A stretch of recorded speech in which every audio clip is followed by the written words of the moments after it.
The first thing you're going to want to do in a situation like this is make sure your water's turned off. Everything's cleared out underneath the sink that can get wet. You might need a towel or two. And you need to have a lot of patience. So first thing I'm going to do is I'm going to go ahead and disconnect the water line. I've got the faucet opened. So if there's any water pressure that was on them, there's now no longer water pressure. Oh, this feels so really good on my back. Let's see if this lifts out. No, it's not. Why is that not coming out? Look how loose this was. It's not supposed to do that. Oh my gosh. So I'm going to take it apart right here, right in front of this S-trap. That way all the water will still be in the trap. And I can just lift the sink out. I'll just give it a little pop and take the whole sink out. Oh yeah, she's full of water. Okay. Okay, there goes. Oh, she's loose. I'm going to go ahead and open the back door, and we're just going to take this right outside.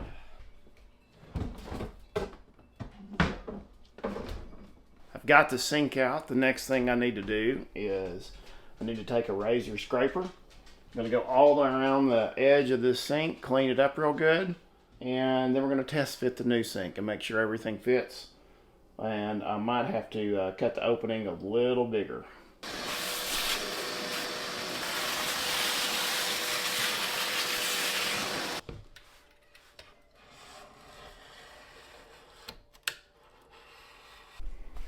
Alrighty, the sink that we have chosen to go with is this Kraus. All the hardware, so a single drain. It's got like a rack that you can put your dishes on, a rolling mat, a bamboo cut board, the drain, and then a drain block. Okay, that's what it's gonna look like when it's installed. Open this up. And I'm gonna drop the sink in just to see if it fits. That's how big the opening needs to be for me to fit the sink in. Looks like I might have to open her up a little bit more. Sometimes the best thing to do is just to take it out and kind of just pop it in and see what it's going to look like. So I'm going to do that right now. We have the little cut board that goes on top of the sink.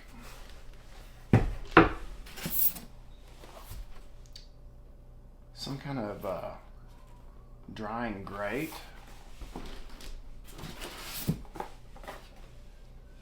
Stainless steel strainer.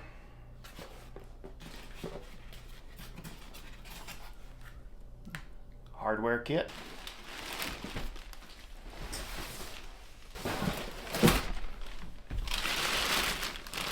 This is extra heavy duty. Don't you look how thick this is? This is really thick. I'm gonna set her in the sink. See what it looks like.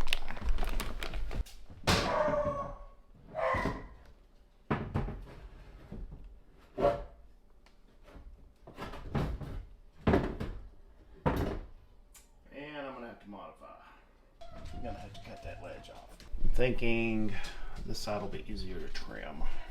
Okay, according to this template, I have to be 31 inches. I'm at 29 3/4. I've got it marked out at 31. I'm going to go ahead and cut this.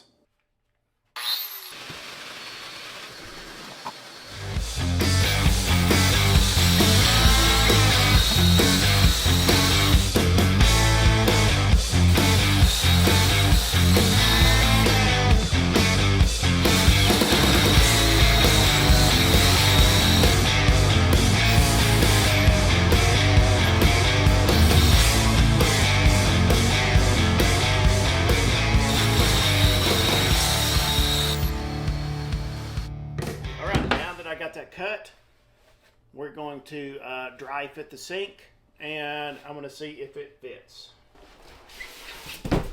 Man, this is one heavy sink.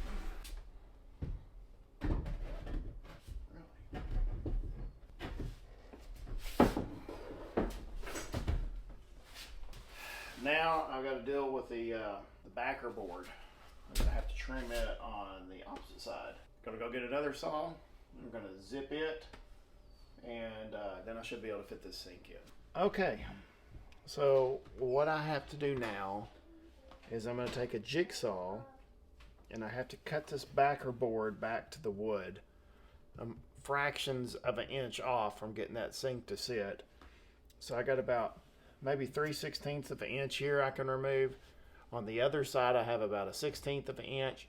I'm going to take the jigsaw and just make a nice clean cut flush with the wood and drop that sink in.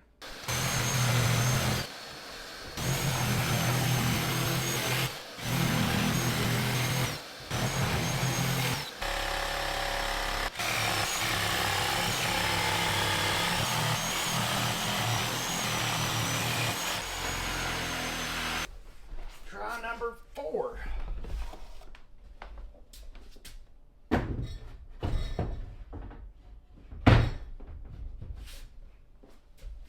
Serious?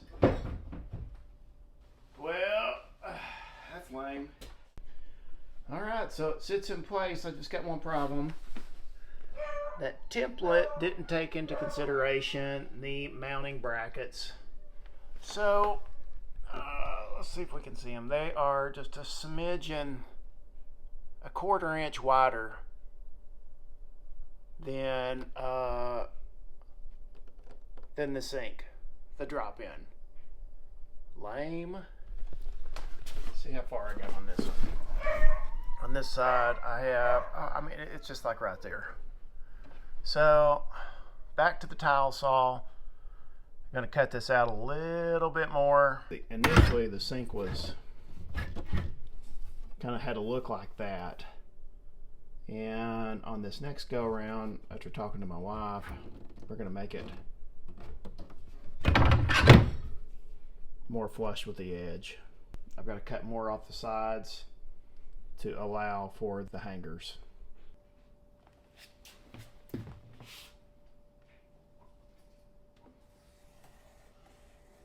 Shoot. What? Trying to mark this line and it moved.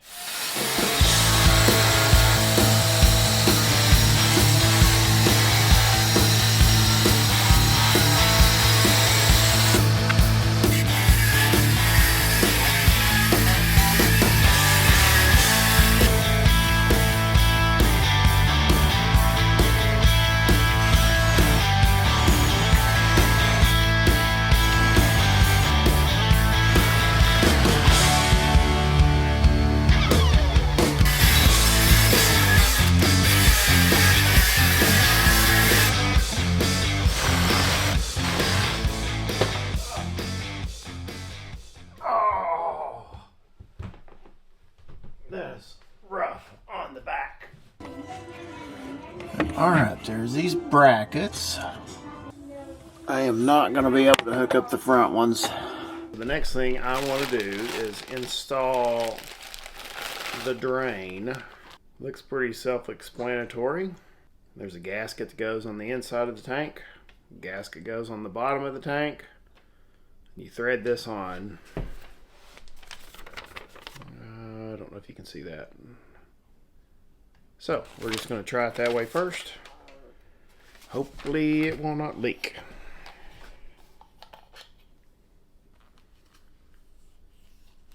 So I guess when I tighten that down, that'll crush. Then it has a foam seal right here.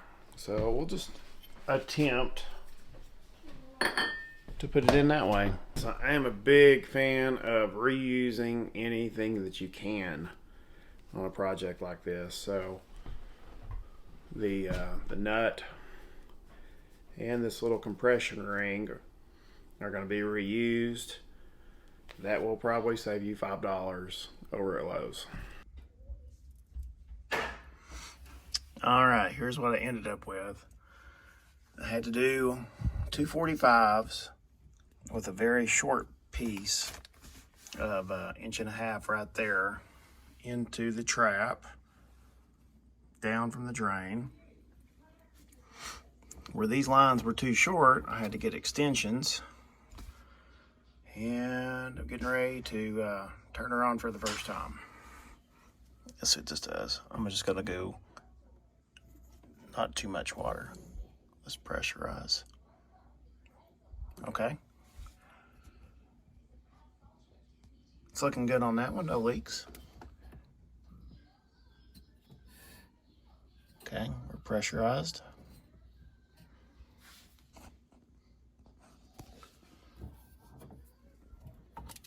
I have no leaks. I guess I can remove this now.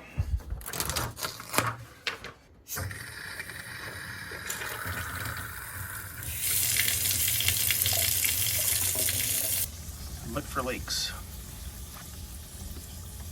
Okay, I feel it flowing.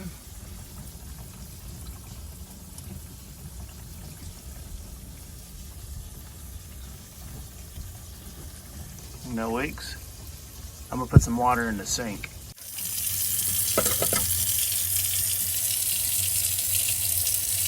Oh, probably want to make sure the hot's hot too.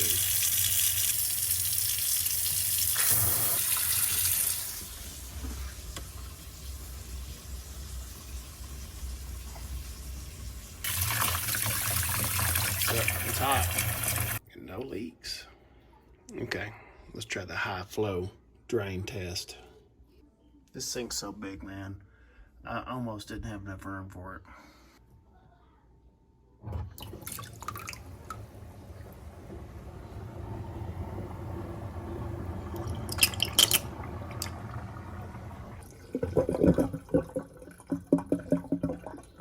Seems to work. Okay, what I'm gonna do is I'm gonna put water back in the sink. I'm gonna let it sit overnight. Now it comes with this. And that way, you don't scrape your metal on the bottom. You can have it just right there. Still have access to your drain. Comes with this super nice cutting board right here. Okay, the last thing is this silicone dry rack. Just goes right here. And then you can, after you wash your dishes, you just set them on there and you can dry them.